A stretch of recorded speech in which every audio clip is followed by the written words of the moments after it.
19h45, la barre info soir. Messieurs, dames, bonsoir et bienvenue à cette nouvelle session d'information du mardi 22 mars 2022. 19h45, nous débutons avec cette brève. Accusé de diffamation à la suite d'une publication faite pour dénoncer la légèreté dans le jugement d'une affaire qui mettait en cause un enseignant de PS de Bankoukou, le Sierra Ahmed Issoufou Bello, membre du mouvement Tournons la page Niger, a été après 48 heures de sa mise en mandat de dépôt à la prison civile de Niamey à relaxer. C'était en présence de sa famille et des camarades de lutte. Nous y reviendrons plus en détail dans nos prochaines éditions sur cette affaire.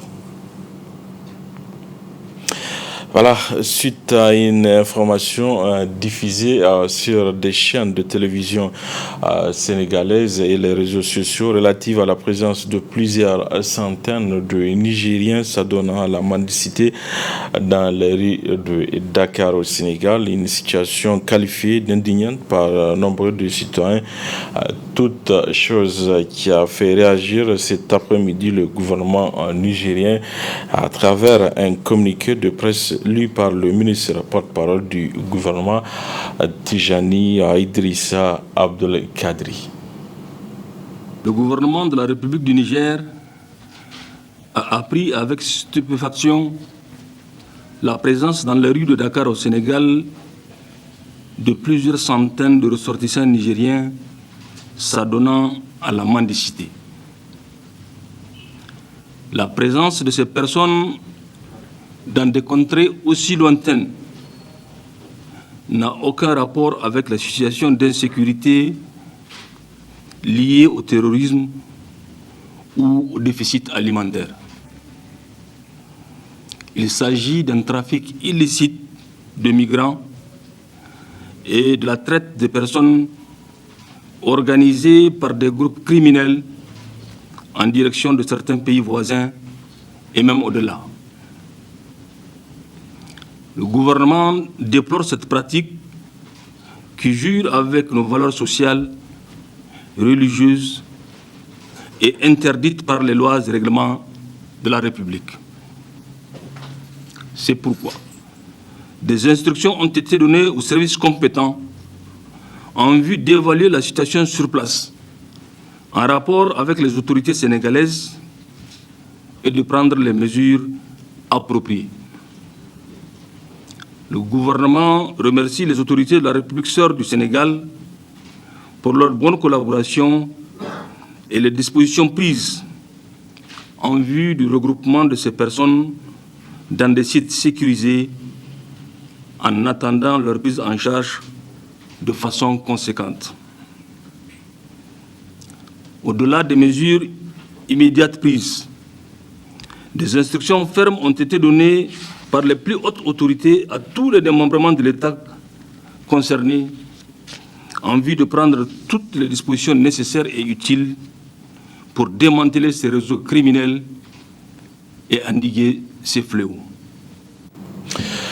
Depuis 1993, le 22 mars de chaque année est consacré à la journée mondiale de l'eau par l'Assemblée générale des Nations Unies. Malheureusement, beaucoup de Nigériens souffrent de manque d'eau à l'image des habitants du quartier Sadi à Kolondé, situé dans l'arrondissement communal Niamey 5. À l'occasion donc de cette journée, Labari a pensé à cette population pour qui l'eau est une denrée rare. C'est dans ce reportage signé Ismaël Moumouni et Aboubakar Souley.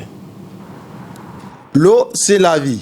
Cette denrée vitale manque seulement pour beaucoup d'habitants dans la capitale.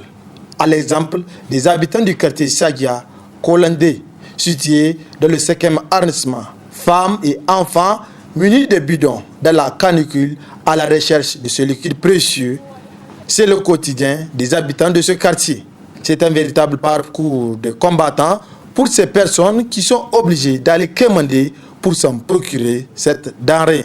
To masu famfunan da annan haka da sun kasa na yanzu kaga tsanga da nika yi kana ganin ga waɗansu can sun fara budawa can ga su can wurin can sun fara buda can na muka zuwa mu tai yara su ta ba ta. Pour avoir de l'eau, c'est difficile.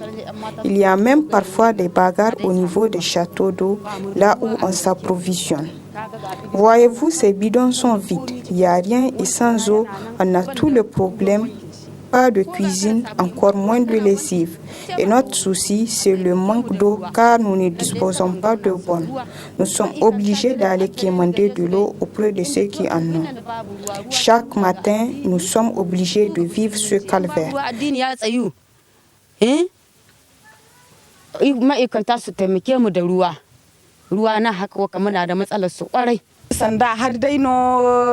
Nous souffrons énormément de manque d'eau. Si ce n'est pas grâce à notre voisin qui a un château d'eau, on allait rester sans eau. Par manque de bonnes fontaines dans les quartiers, ces habitants se déplacent même pour aller puiser de l'eau au niveau des puits, et c'est là, en plein capital. Une situation déplorable à laquelle ces habitants lancent cri de cœur.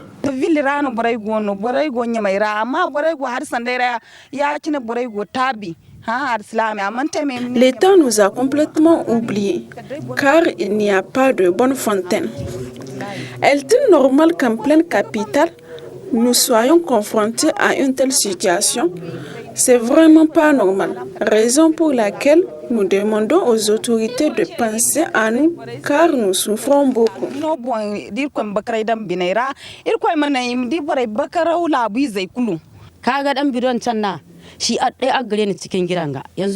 demandons aux gouvernants d'alléger nos souffrances. L'eau potable est un droit pour chaque personne humaine et la sacralité de cette dernière est reconnue par la Constitution du Niger à son article 11. Pas d'eau, pas de vie.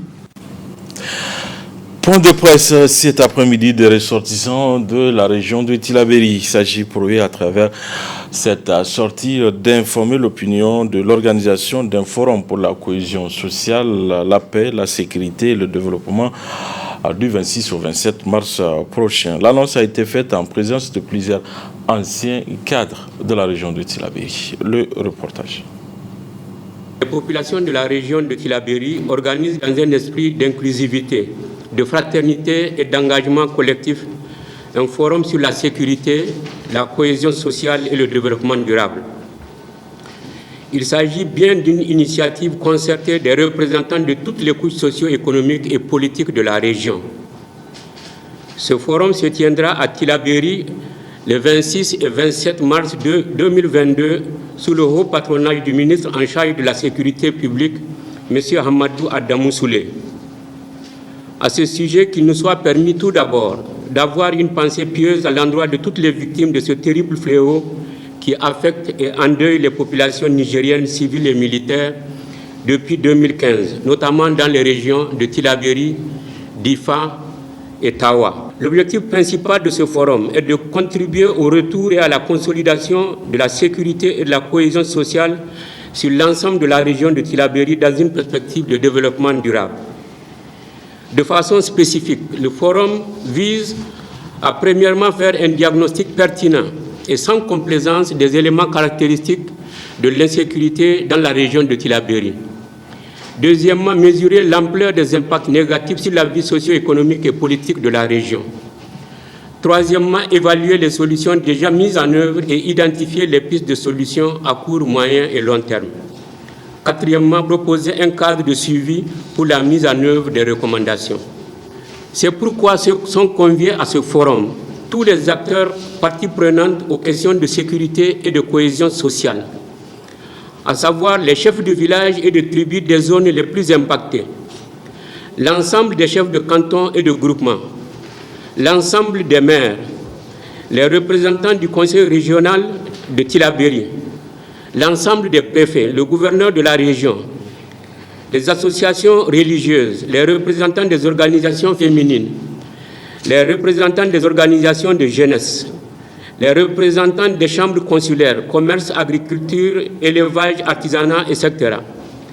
Les organisations de la société civile actives dans la région de Tillabéri, les représentants de la diaspora ressortissants de la région, les représentants des partenaires au développement intervenant dans la région de Tillabéri, les leaders d'opinion civile et militaires retraités, anciens ministres, anciens députés nationaux, anciens officiers généraux et officiers à la retraite, anciens secrétaires généraux, anciens directeurs généraux responsables des partis politiques et syndicats ressortissants de la région, les députés nationaux élus au titre de la région de Tillabéri, les représentants de l'État.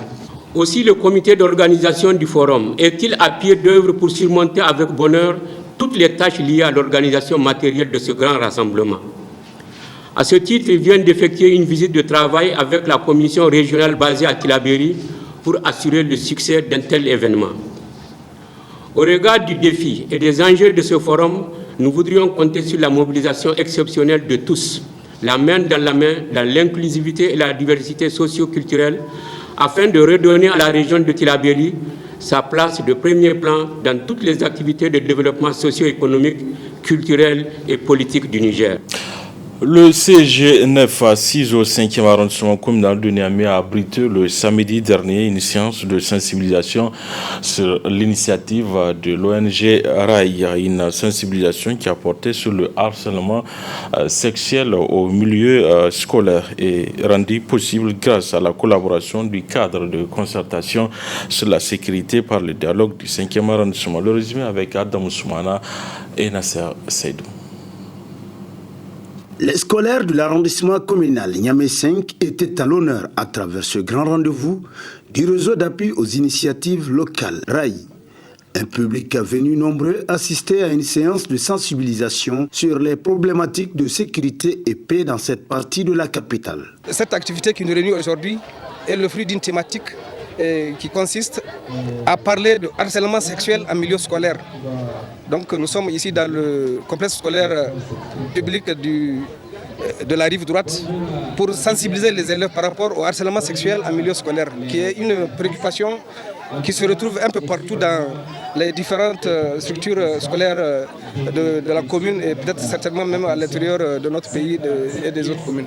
Aux initiateurs de cette rencontre d'échange, de s'appesantir sur l'objectif assigné à la présente cérémonie. Faire en sorte d'instaurer une collaboration participative des communautés pour la prise en charge de la sécurité et de la paix dans la commune à travers le rapprochement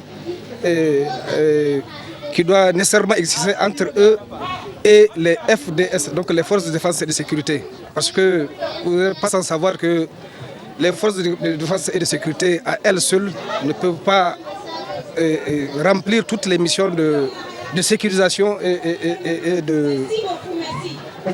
de promotion de la paix dans notre commune tant que la communauté elle-même ne participe pas à ces activités. Gageons que ces jeunes scolaires soient les porte-flambeaux du message de paix et de sécurité véhiculé par l'ONG RAI pour le mieux-être des populations et le développement du pays. La vieille ville d'Agadez dispose de plusieurs monuments historiques, dont la mosquée d'Agadez ou la maison du boulanger. Mais aujourd'hui, certains de ces patrimoines sont mal entretenus et peu visités à cause des troubles sécuritaires et de la récente pandémie de la Covid-19. Le reportage de nos confrères du studio Kalango. Située au nord du Niger, la vieille ville d'Agadez est riche d'histoire et très connue pour ses monuments historiques, dont l'emblématique mosquée vieille de 5 siècles, avec un minaret culminant à 27 mètres, elle est le plus célèbre monument de la région. Véritable attraction touristique, cette mosquée a vu le nombre de visiteurs diminuer à cause de la pandémie du Covid-19, explique Mohamed Siliman, muezzin de la grande mosquée depuis 30 ans. Wannan masallaci da yanzu babban masallaci ne wanda ke aka tsara mun kasa da shi yanzu aka ma akwai wanda ke suna zuwa ziyara akwai har daga Morocco suna zuwa Algeria Tunisia suna zuwa nan ziyara yanzu ne ta da san kasan kowa ta zo ta hunga duka komai da lokaci. À Agadez, on trouve aussi des monuments liés à l'histoire coloniale. C'est le cas de la maison du boulanger, construite en 1917 pour le besoin en pain des colons, mais aussi de la maison d'Ali Barth, du nom de l'explorateur allemand qui séjourna en 1850. Ces lieux font face aujourd'hui à diverses difficultés. Kamar karfin aikin da rage, kamar rashin shigon nasarun, shi ne rage mana karfin aiki. Duk gidan da laka ne aka yi shi. A lokacin da ake kawo laka ta ma bisa jiki ake kata cikin sanfo ake kawo ta ana zubiya sannan. Ya zami mai gyara tunda ana samun wani abu da ake aikawa na ines koma. Amma ba a samun shi sai mun samu wata jika guda jika biyu mu ajiye inda mana ta zo can waje muke gyara. Kafin mu gyara ciki sun fara gyara waje. To shi ne matsalar mu. Da gidan ga cike yake ma da kayan tarihi na waɗanda ka gyara da su wasu su suka shashace abubuwan shara ba nufin abin da ya sami gidan ga a yanzu babu turis kamar da in safiya ta waye ba ki san iyakan wanda ke zawa turis. Des touristes qui ont déserté la ville suite aux multiples problèmes sécuritaires que la région a connus. Abdurrahman El Haj Ibrahim, un ancien guide touristique, se débrouille pour gagner sa vie. Zamanin touriste, les agences de voyage in suka zo nan wurin suna gama mu da client muna yawo da su duk inda ya kamata client yayi visite muke kai shi. Amma yanzu aikin gaskiya ya tsaya. Shekaru kamar su alalace yanzu alal misali sun kai kamar shekara 20 babu wannan aiki. To yanzu dai muna nan deburo ne muke muna tare da mutanen mu wanga masu shaguna artisan wanga cooperative a miskini nan Grand Mosque da Gades muna nan tare da su da tazanta akwai wannan saujawa suna zawa Amurka wannan ko ni Cap Sahel haka wa'ansu projet ONG suna zuwa tare da mu na wurin muna musu visit mosque wani ancien quartier kuma objet na mu na artisan suna sai ana karuwa ana cin abinci dai ana tufa maka asiri.